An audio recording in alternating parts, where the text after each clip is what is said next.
esse partido, que é o partido Missão, né? Missão. Essa que é a verdadeira missão. Enfim, é uma candidatura que é para valer, ou o Renan só está aqui, de repente, para se tornar um pouco mais conhecido, se tornar uma pessoa pública? Queria que você falasse um pouco sobre isso. Eu jamais faria um balão de ensaio, dado que nós, para construir o partido, tivemos um trabalho colossal. Nós não somos um grupo com milhões, com doadores multimilionários, nós somos um grupo muito pé no chão, com militância jovem ao redor do Brasil. Milhares de jovens coletaram assinaturas ao redor do país, debaixo de sol, debaixo de chuva. Teve jovens que foram alvo de tentativa de assassinato no processo. Gente coletou em favela, foi alvo de ameaça, em áreas controladas pelo tráfico. Eu não faria o desrespeito de usar todo esse trabalho para montar um partido para depois fazer um balão de ensaio para me tornar conhecido.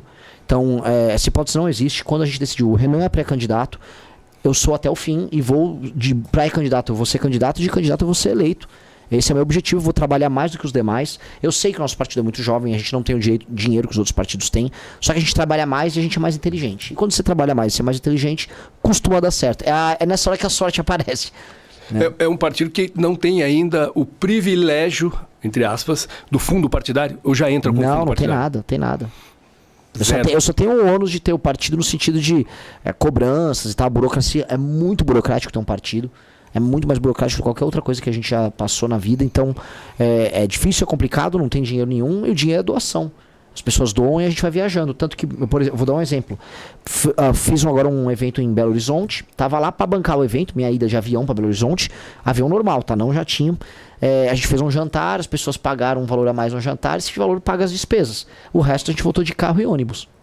Tá certo, então tá na raça. É na raça. Campanha na raça. Agora, para quem não conhece o Renan, o seu envolvimento político, o Renan é um cara de centro, é um cara de direita, é um cara de esquerda, enfim, se apresente politicamente para quem ainda não te conhece.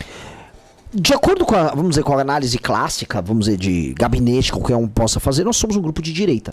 Eu defendo lei e ordem, acima de tudo, lei e ordem como, vamos dizer, como base de uma sociedade séria. Eu sou amigo da iniciativa privada, eu sou amigo de quem trabalha e quem produz, e com base nisso, qualquer um vai dizer que a gente é de direita. Aqui, agora, a gente vive num país muito maluco.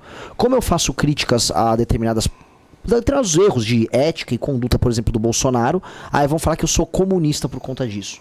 Eu não sou, eu sou naturalmente de direita, mas eu vou bater em todo mundo que estiver errado. Então, se uma pessoa de esquerda está errada, não apenas porque a tese da esquerda é errada, a visão de mundo da esquerda, a falta de valor da esquerda é errado, vou bater e vou bater na corrupção deles, assim como eu vou bater também no do Bolsonaro.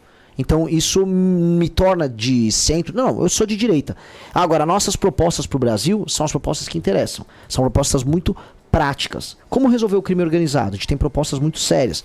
Como a gente vai tornar o Brasil desenvolvido? Muito sério, muito fácil. A gente não vai enganar as pessoas. Se a pessoa acha que essa proposta é de extrema direita, se é de direita ou de centro, aí não importa tanto. Importa que ela funcione. E as nossas propostas funcionam. Quando você fala em segurança, crime organizado, a gente tem uma discussão que todas as vezes acontece, principalmente falando a respeito de maioridade penal. A gente vê o exemplo agora do nosso país vizinho aqui, a Argentina, Sim. que tem mexido muito nessa questão.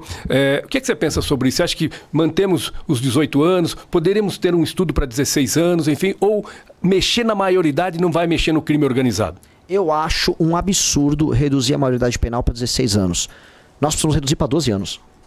Precisa cair para 12, 16 já não é suficiente. A Argentina é 14. Né? A Argentina é 14. Eu acho o seguinte, crimes hediondos, ou seja, estupro seguido de morte e coisas dessa natureza, não há maioridade penal. Porque se a pessoa foi capaz de cometer um crime hediondo, ela tem que ser capaz de se responsabilizar por isso. Muitos países, inclusive de primeiro mundo, adotam esse critério. 2. Hoje, a lógica da maioridade penal com 18 anos, ou que seja com 16, permite que o tráfico, ele recrute esses jovens como uma mão de obra barata. Eles recrutam nas escolas os garotos e colocam os garotos para cometer crime sabendo que eles não vão para cadeia. Então hoje a gente tem um incentivo ao cometimento de crime por esses jovens. A gente precisa mudar isso. Então as leis têm que ser muito duras, de modo, jovem cometeu crime e vai em cana. Você vai ver que o recrutamento vai diminuir demais fazendo isso. Mas não pode parar aí. A maior parte dos meninos que vão parar dentro do crime organizado são meninos sem pai. Meninos que não têm família. Tem uma estatística da FGV que foi na FEBEM, aqui em São Paulo, e mostrou 80% dos rapazes não tinham figura paterna. O pai engravidou uma moça, a moça cuidou lá como podia e o pai não deu atenção. O que acontece? O garoto caiu no crime. Nós vamos identificar nas escolas quem são os meninos que não têm a figura paterna, que são problemáticos, e nós vamos dar assistência para esses rapazes, para não deixar esses rapazes caírem no crime. Para você evitar que esse garoto depois vai se enredar no crime. Mesmo maior de idade. Tem que ter um acompanhamento. Então, de um lado uma lei muito dura, de um outro acompanhamento. Aí você vai ver que não vai ter crime. Você acredita nisso? Demais. Que é mexer no social. Precisa ter. Mas assim, a esquerda só fala pra mexer no social. A questão é que não adianta você mexer no social sem mexer na punição. O bandido, ele faz um cálculo econômico. Não adianta você ficar passando a mão na cabeça dele, dizendo que você vai reabilitar ele. E aí ele vai ver, tudo bem, mas se eu roubar seu celular, qual é a minha punição? Ah, nenhuma, você vai solto. Eu vou roubar. É uma decisão econômica. É a mesma coisa eu falar de um bandido de colarinho branco, um político que rouba. O político que rouba, ele teve toda a educação do mundo, estudou nos melhores colégios. Aí ele vai lá e faz o cálculo. Pô, tá fácil eu roubar. Não tem mais prisão em segunda instância, eu vou participar de um escândalo de corrupção, não vai acontecer nada. Ele vai roubar. Então tem que ter punição dura, muito dura. E o Brasil é um dos países que tem as punições mais brandas do mundo. Então isso tem que ser alterado.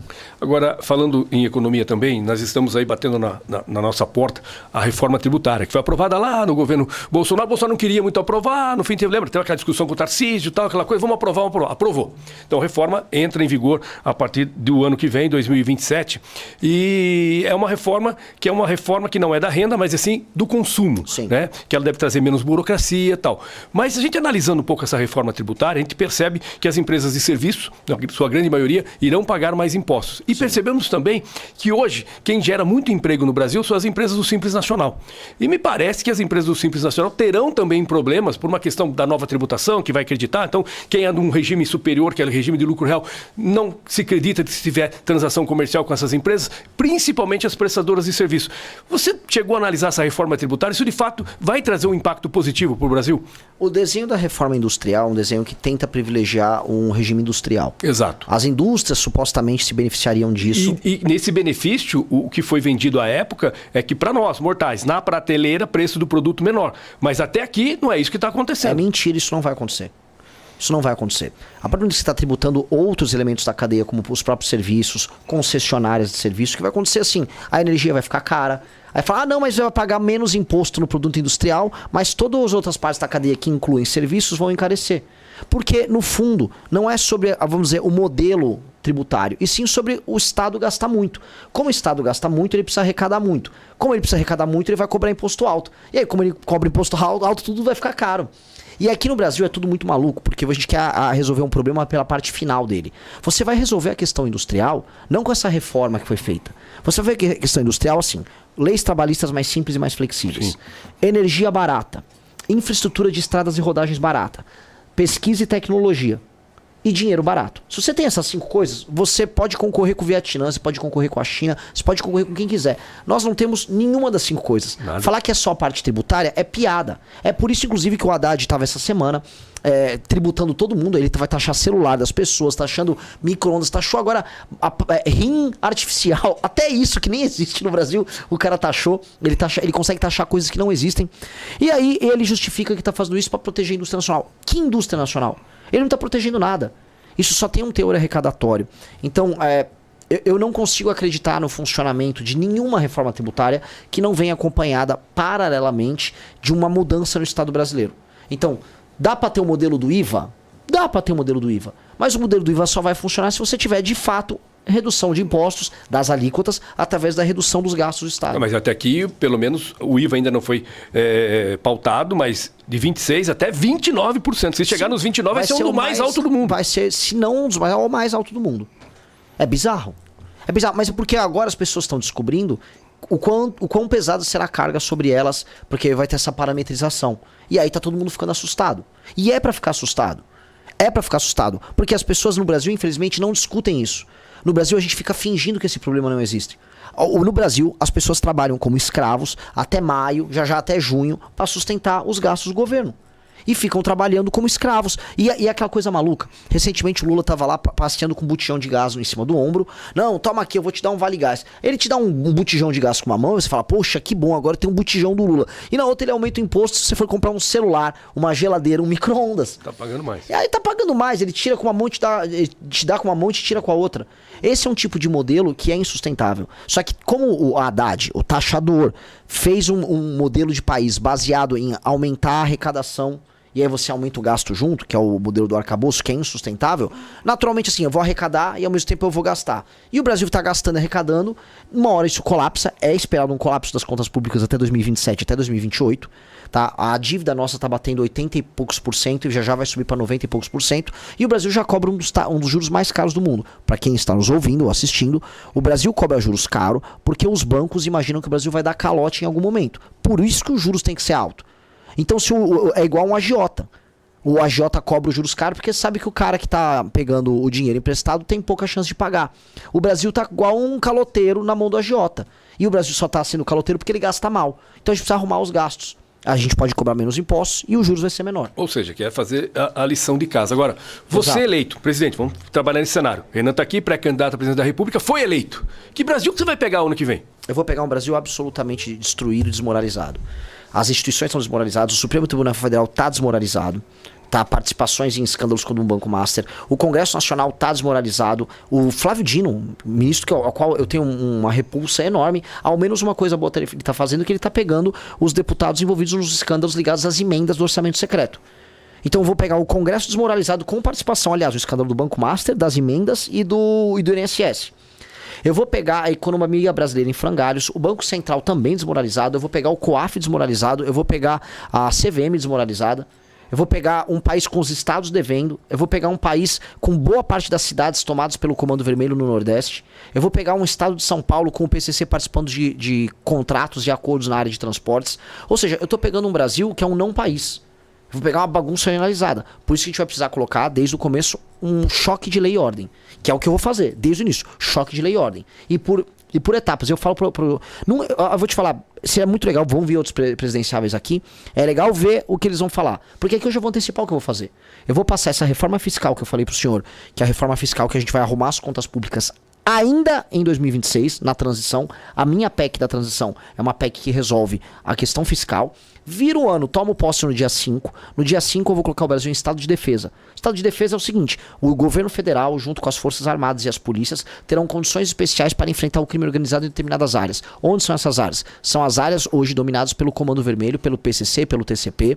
No Brasil, mais ou menos 23 milhões de pessoas vivem sob esse regime. Nesses lugares, a polícia e o exército vão poder entrar, inclusive na casa das pessoas, porque é lá que os criminosos se escondem, e nós vamos eliminar as lideranças do crime organizado em até 6 meses.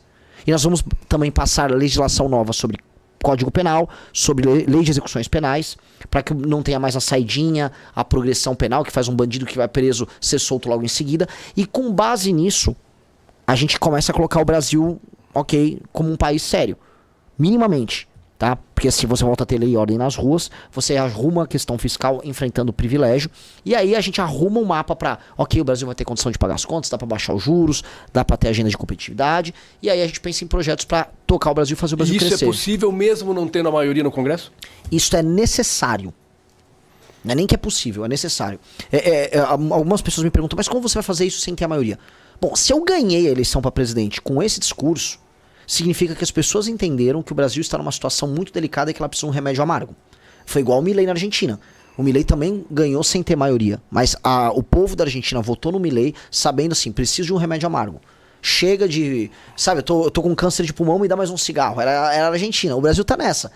E agora a gente fala, não, eu vou fazer quimioterapia, eu sei que eu vou perder o cabelo, eu vou ficar doente, mas eu preciso da quimioterapia. Eu sou a quimioterapia, eu tô propondo uma campanha de quimioterapia. E se o Brasil me eleger nisso, todo mundo do STF ou Congresso saberá que essa é a agenda. E é a agenda que o Brasil elegeu nas urnas. Eu não vou querer nada além dessa agenda. Eu vou ser muito simples na agenda, eu quero fazer uma presidência de um mandato só. E com base nisso, entregar esses resultados.